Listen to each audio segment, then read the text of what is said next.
America की तरफ से आने वाला नया फी अपडेट 2026 उन सभी लोगों के लिए जरूरी है जो आने वाले समय में यूएस ट्रैवल या इमिग्रेशन से जुड़े किसी भी प्रोसेस को प्लान कर रहे हैं।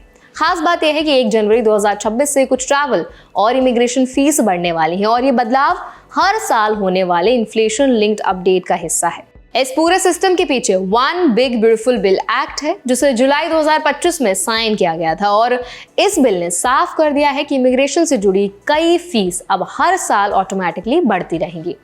इस वीडियो में आज आपको बहुत अच्छे से बताएंगे कि फीस क्यों बढ़ रही है, भारत से यूएस जाने वालों पर इसका क्या असर होगा, किन फीस में कोई बदलाव नहीं है और इंडियन ट्रैवलर्स या एप्लीकेंट्स को अभी से किन बातों का ध्यान रखना चाहिए ताकि आगे चलकर कोई कंफ्यूजन या एक्स्ट्रा खर्चा आपके सामने ना आए। तो चलिए फिर जल्दी से वीडियो को शुरू कर देते हैं। हाय, मेरा नाम है वर्षा दुबे और आप मुझे देख रहे हैं एनबीटी टेक एड पर। सबसे पहले समझते हैं कि फी हाइक किस तरह काम करती है। तो one big beautiful bill act के बाद US department of homeland security को ये रूल मिला कि कुछ स्पेसिफिक इमिग्रेशन फीस को हर साल इन्फ्लेशन के हिसाब से एडजस्ट किया जाए। इसीलिए 2026 के लिए जो हाइक आ रहा है वो किसी इमरजेंसी पॉलिसी की वजह से नहीं बल्कि एक रूटीन अपडेट की वजह से है। इस अपडेट में 3 कैटेगरीज होती हैं, EVUS, ESTA और पेरोल फी। हालांकि इनमें से 2 कैटेगरीज का भारत से अमेरिका जाने वालों पर कोई असर नहीं पड़ता, लेकिन पेरोल कैटेगरी उन लोगों को इम्पैक्ट करती है जो स्पेशल या अर्जेंट सर्कमस्टांसेस में बिना वीजा के शॉर्ट टर्म परमिशन पर यूएस में एंटर करते हैं।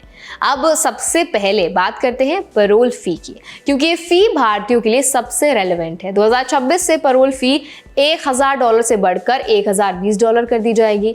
ये बढ़ोतरी बहुत बड़ी नहीं है, लेकिन जिन लोगों को किसी इमरजेंसी या पब्लिक इंटरेस्ट रीजन से पेरोल पर यूएस में एंट्री की जरूरत पड़ती है उनके लिए खर्च अब थोड़ा और बढ़ जाएगा।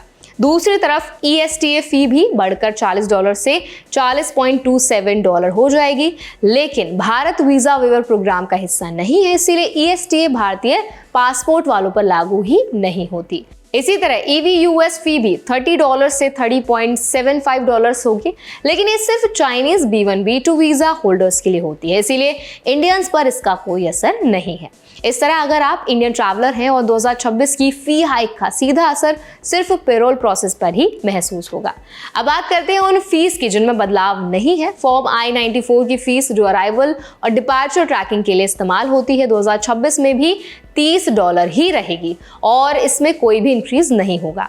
इसका मतलब यह है कि नॉर्मल ट्रैवलर्स के लिए प्रोसेस पहले जैसा ही रहेगा, लेकिन जो लोग असाइलम TPS यानी टेम्पररी प्रोटेक्टेड स्टेटस या पेरोल के बेसिस पर एम्प्लॉयमेंट ऑथराइजेशन लेते हैं उनकी फीस में बदलाव होंगे। USCIS की नई नोटिस के मुताबिक फाइनेंशियल ईयर 2026 में असाइलम एप्लीकेशन फी $100 से बढ़कर के $102 हो जाएगी।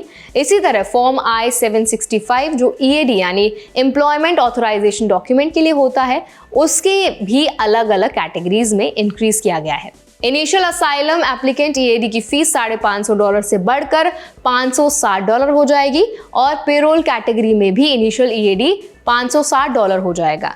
रिन्यूएबल फी भी $275 से बढ़कर $280 कर दी गई है। TPS कैटेगरी में भी वही बढ़ोतरी लागू होगी, यानी इनिशियल और रिन्यूएबल दोनों में लगभग $10-15 की इंक्रीज होगी। फॉर्म I-131 पर रीपेरोल वाली कैटेगरीज में भी यही बदलाव लागू है। फॉर्म I-821 यानी TPS एप्लीकेशन की फी $500 से बढ़कर $510 कर दी गई है। अब ये पूरा फी स्ट्रक्चर इंडियंस को कैसे इम्पैक्ट करता है इस पर बात कर लेते हैं। तो देखिए, नॉर्मल इंडियन ट्रैवलर जो tourist visa, student visa, work visa या फैमिली बेस्ड वीजा प्रोसेस में होते हैं उनके लिए इस फी हाइक का कोई डायरेक्ट इम्पैक्ट नहीं है, क्योंकि ESTA और EVUS उनके लिए लागू नहीं होते। लेकिन जो लोग ह्यूमैनिटेरियन सिचुएशंस में पेरोल इस्तेमाल करते हैं या जो यूएस में रहकर TPS या असाइलम जैसा कोई एप्लीकेशन प्रोसेस करते हैं उनके खर्च में कुछ बढ़ोतरी महसूस होगी। भारत से लाखों लोग अमेरिका ट्रैवल करते हैं, पढ़ाई करने जाते हैं या अपनी फैमिली से मिलने जाते हैं, इसीलिए ज़रूरी है कि हर अपडेट को समझकर प्लानिंग की जाए। अब इस पूरे डिस्कशन का सबसे ज़्यादा प्रैक्टिकल हिस्से पे हम आ जाते हैं। तो देखिए, इंडियन ट्रैवलर्स को क्या ध्यान रखना है उस पर बात कर लेते हैं। अगर आप 2026 के बाद यूएस ट्रैवल प्लान कर रहे हैं तो आपकी प्लानिंग में अपडेटेड फीस को ध्यान में रखना बहुत ज़रूरी है, क्योंकि इमिग्रेशन से जुड़े फॉर्म्स की बैकग्राउंड कॉस्ट धीरे धीरे बढ़ती जा रही है। अगर आप किसी ऐसी सिचुएशन में हैं जहां पेरोल की ज़रूरत पड़ सकती है तो अपडेटेड कॉस्ट को मेंटली और फाइनेंशियली दोनों तरह से कैलकुलेट कर लें। अगर आप यूएस में रहते हैं और अपने घर पैसे भेजते हैं तो बिल में जो रेमिटेंस फी इंक्रीजेस का हिस्सा है उसका असर आगे चलकर आपकी मंथली रेमिटेंस पर पड़ सकता है। इसीलिए इस अपडेट को भी इग्नोर नहीं करना चाहिए। अगर आप किसी भी इमिग्रेशन कैटेगरी में लॉन्ग टर्म प्लान बना रहे हैं तो हर साल DHS की नए साल वाली अपडेट्स को फॉलो करते रहें, क्योंकि ये अब एक रूटीन सिस्टम बन चुका है। एट लास्ट यही कहा जा सकता है कि ये फी हाइक हर इंडियन ट्रैवलर पर लागू नहीं होती, लेकिन जो लोग पेरोल, असाइलम, TPS या इमिग्रेशन से जुड़े कुछ स्पेसिफिक फॉर्म्स का इस्तेमाल करते हैं उन्हें अपडेटेड खर्च के साथ प्लानिंग करनी होगी। तो आई होप ये वीडियो आपके लिए हेल्पफुल रहा होगा। अगर वीडियो आपको अच्छा लगा तो वीडियो को लाइक करें, शेयर करें। ऐसे और भी अपडेट्स के लिए, वीडियोस के लिए, इन्फॉर्मेशन के लिए हमारा चैनल NBT Tech Guide को भी जरूर सब्सक्राइब करें।